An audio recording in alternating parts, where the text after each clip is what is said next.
En tout cas, ce que Delcourt Tonkam Propose. nous propose et nous tease depuis quelques mois. Qu'est-ce que c'est que le Tezukomi? Alors, en gros, il faut savoir que déjà, qui Osamu Tezuka, en gros, c'est son surnom, c'est le dieu du manga. C'est l'homme qui a créé le manga moderne dans les grandes lignes. On va vraiment, je vais pas m'amuser à vous faire un résumé de sa vie, mais en gros, ce mec-là, il est né en 1928, il est mort en 1989 et 1988 peut-être à 60 ans. Et il a fait plus de 500 séries, il a fait des tonnes de choses, il a touché à tous les styles, à tous les genres, il travaillait sur des tonnes de séries. Ses personnages sont cultes dans le monde entier, principalement Astro Boy, qui est vraiment l'emblème du... C'est son Mickey à lui, hein, c'est son Totoro à lui, clairement. Il a fait le personnage de Blackjack, le personnage du Phénix, et ainsi de suite. Et il est une source inépuisable d'inspiration pour des tonnes de gens dans le monde, et principalement les Japonais, les mangaka. Tout le monde a lu, hein. C'est comme dire que quand tu veux te mettre à la BD franco-belge, t'aurais pas lu Tintin ou Gaston Lagaffe ou Spirou, quoi. C'est un peu, ou Astérix. C'est vraiment des... Mais imaginez que toutes ces séries-là, c'est un seul mec qui les a créées, quoi. C'est un peu ça. C'est ça qui est dingo, en fait. C'est ça qui est assez dingue. On se rend pas compte, je crois. Et en gros, voilà. Et donc, Tezukomi, c'est qu'en 2018, la Tezuka Prod et je sais plus quel magazine, attendez, ils le disent ici, Micro Magazine, ils se sont dit, c'est l'anniversaire du maître. Il aurait eu 90 ans cette année-là, je crois que c'est ça, je regarde. Oui, c'est ça, 90 ans, j'ai bien compté. Et donc, ils ont proposé, en fait, pendant 18 volumes, un magazine japonais, donc le Tezukomi, où ils ont proposé à différents artistes de rendre hommage à des œuvres d'Osamu Tezuka. Donc, ils avaient plus ou moins une carte libre, je crois, juste peut-être qu'ils choisissent pas tous la même histoire. Et donc, Delcourt Tonkam, je pense qu'ils se sont dit, sortir les 18 volumes, ça va être un peu compliqué.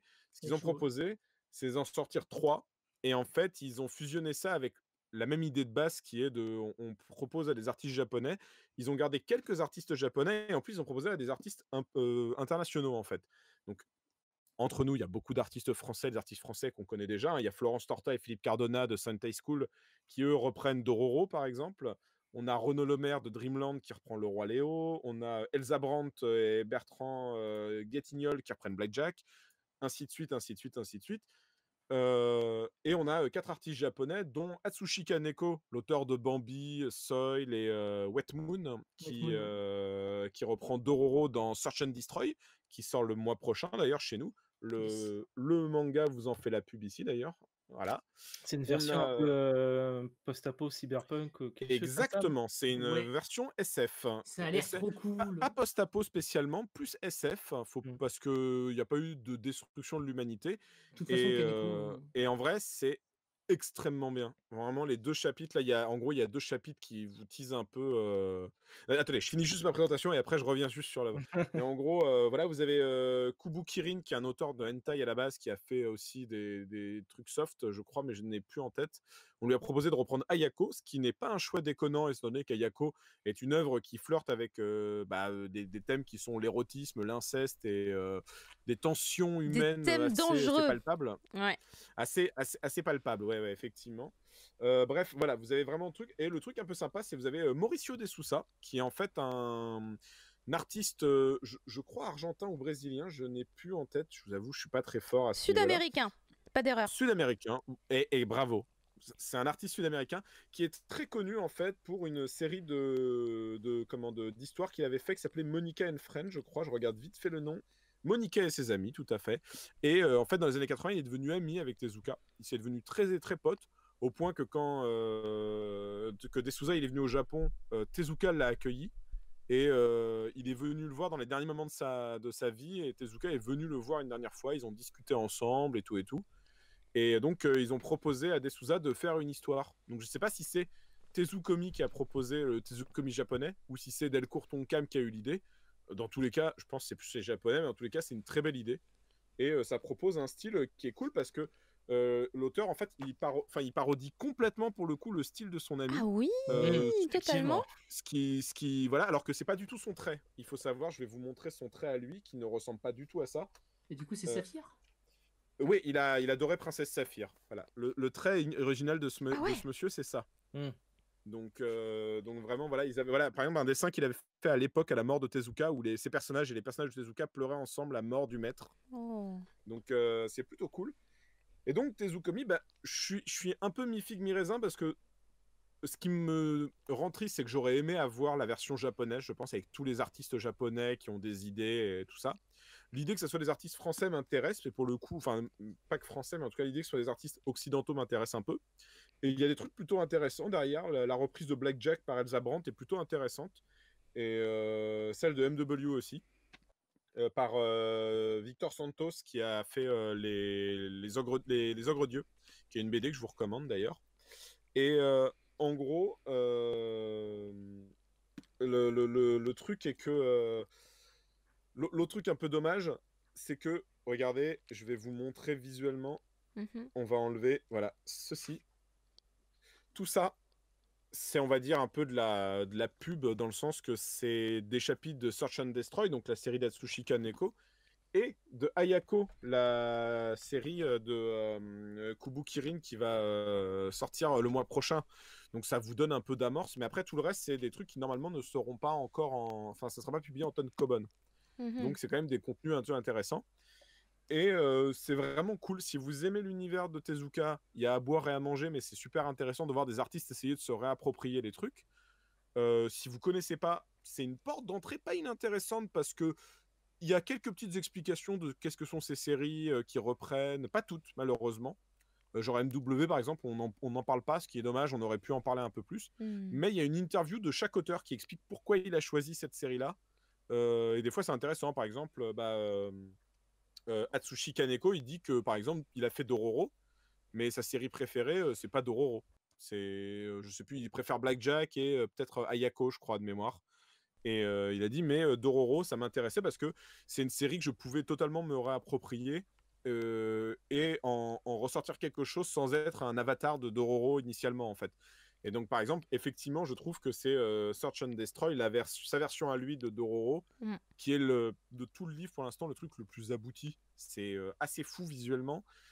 C'est dans un monde effectivement donc cyberpunk futuriste, très futuriste, où on a d'un côté les humains qui s'appellent les Hu, et de l'autre les droïdes, ils ont un autre nom, je crois c'est les Zeph, et c'est des robots, et en fait le héros de Roro, Yakimaru, là, il est incarné par une jeune fille à qui on a volé les organes aussi quand elle était bébé, et qui donc va chercher les droïdes pour les tuer et récupérer les organes, parce que ces droïdes-là, ils peuvent pas tous ressentir. Et donc, par exemple, on te montre un droïde qui a la langue, lui. Et comme ça, il peut manger des choses et avoir plus de sensations et comprendre le concept de manger. Il y en a un, il a volé les yeux. Comme ça, il essaie de comprendre la beauté humaine et ce que les humains peuvent voir. Et donc, voilà. Donc, c'est intéressant parce qu'il se réapproprie vraiment. Dans Dororo, le truc original, c'est que les démons avaient pris des parties du corps pour avoir plus de puissance. Là, le fait qu'ils aient pris une partie du corps a un sens parce que c'est quelque chose qui manque aux droïdes et qui veulent comprendre un peu mieux, en fait. Et donc, c'est plutôt bien fait. Et donc, l'autre série sur laquelle je me suis attardé, bah, malheureusement, c'est l'autre série qui va sortir. Et effectivement, c'est celle de Ayako, qui est vraiment cool.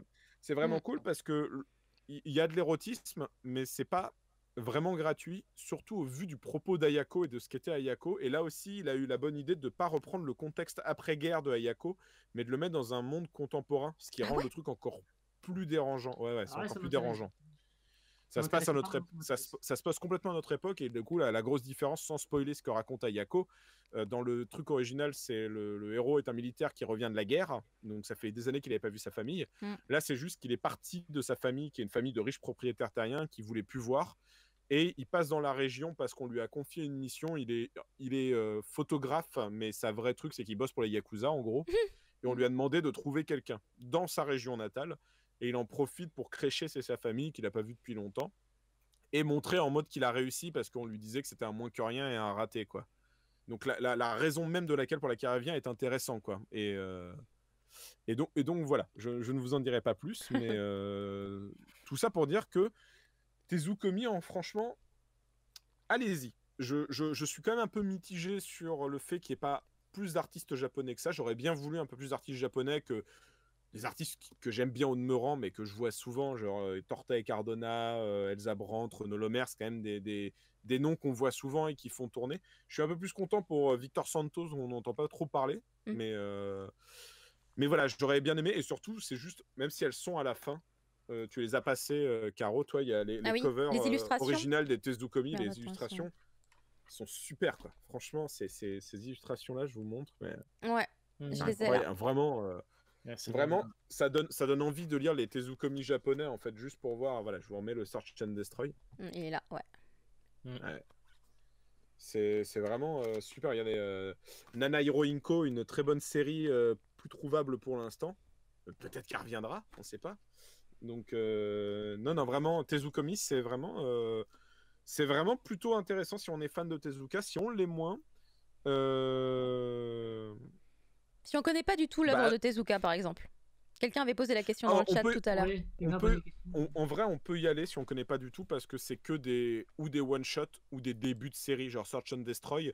T'as pas besoin de connaître Dororo pour lire Search and Destroy de Kaneko, en fait, clairement. C'est un plus, parce que si tu connais l'histoire, tu te dis, ah, il a changé ça. Et tu fais les liens, forcément. Mais c'est très bien fait. Toutes les histoires sont ou des one-shots qui se concluent, ou des trucs à suivre, mais qui vont sortir en manga, ou enfin voilà.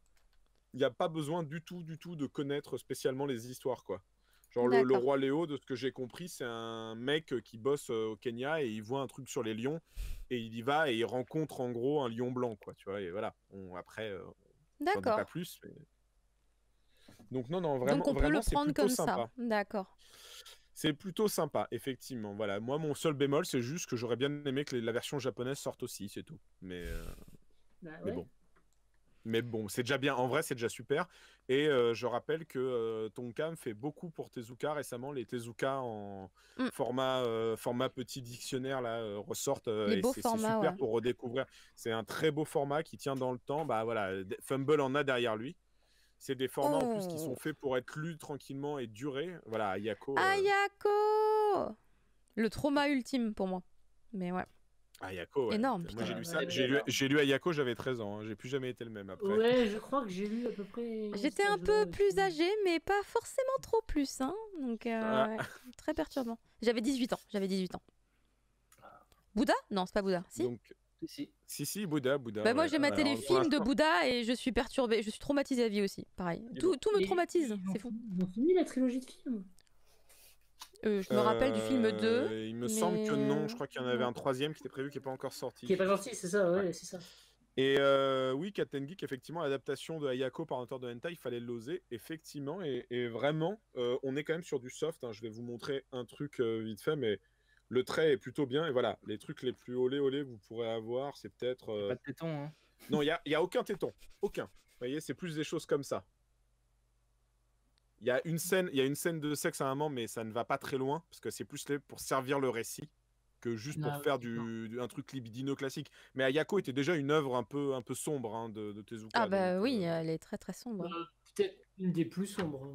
Il y en a eu d'autres, les trois Adolphes. C'est qu'elle est glauque et sordide. Elle est glauque et sordide, Ayako. Ouais, elle est sordide en fait, Ayako. C'est ça qui perturbe. C'est ce que disait l'auteur de la réadaptation. Il disait ce qui est intéressant, c'est que c'est une œuvre qui explore les tréfonds de la noirceur de Tezuka, quoi, et de l'âme humaine et de ce qu'on peut en voir, quoi. C'est une espèce de comédie humaine un peu tragique, quoi. Tu vois, il y a quelque chose d'assez triste, mais bon.